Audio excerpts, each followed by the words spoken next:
This Roger covered in his chapter of First Chronicles. And we are closing in on that, and that's great. So, anyhow, so we're here at that. Okay. And so, here we go with the 21st chapter of First Chronicles. Then Satan stood against Israel and incited David to number Israel. So David said to Joab and the commanders of the army, "Go number Israel from Beersheba to Dan, and bring me a report that I may know the number." But Joab said, "May the Lord add to his people 100 times as many as they are. Are they not, my lord the king, all of them my lord's servants? Why then should my lord require this? Why should it be a cause of guilt for Israel?" But the king's word prevailed against Joab, so Joab departed and went throughout all Israel and came back to Jerusalem, and Joab gave a sum of the number of the people to David in all Israel.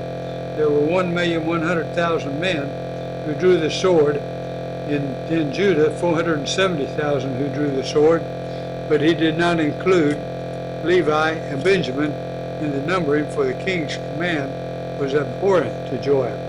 But God was displeased with this thing, and he struck Israel. And David said to God, "I have sinned greatly in that I have done this thing, but now please take away the iniquity of your servant, for I have acted very foolishly." And the Lord spoke to Gad, David's seer, saying, "Go and say to David, thus says the Lord, 3 things I offer you. Choose one of them, that I may do it to you." So Gad came to David and said to him, "Thus says the Lord, choose what you will, either 3 years of famine, or 3 months of devastation by your foes, while the sword of your enemies overtakes you, or else 3 days of the sword of the Lord, pestilence on the land, with the angel of the Lord destroying throughout all the territory of Israel. Now decide what answer I shall return to him who sent me." Then David said to Gad, "I'm in great distress. Let me fall into the hand of the Lord, for his mercy is very great, but do not let me fall into the hand of man." So the Lord sent a pestilence in Israel, and 70,000 men of Israel fell.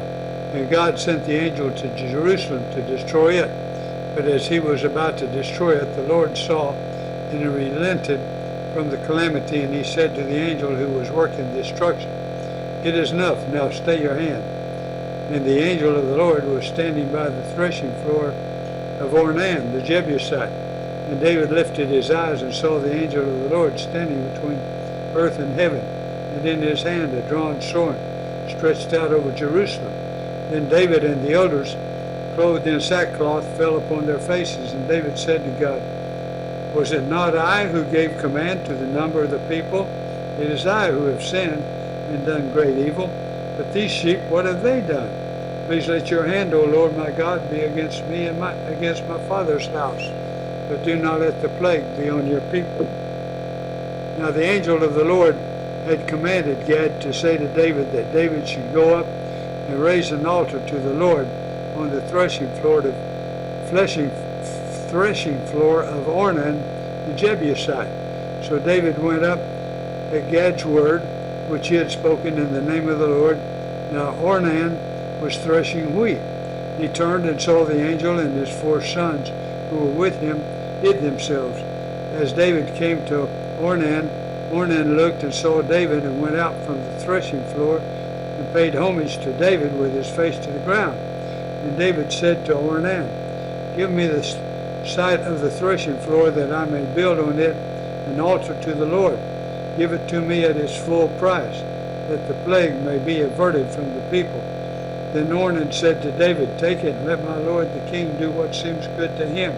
See, I give the oxen for burnt offerings, and the threshing sledges for the wood, and the wheat for a grain offering. I give it all."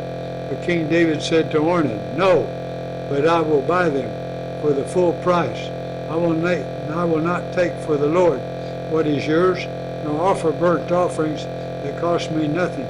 So David paid Ornan 600 shekels of gold by weight for the site, and David built there an altar to the Lord, and presented burnt offerings and peace offerings, and called on the Lord. And the Lord answered him with fire from heaven upon the altar of burnt offering.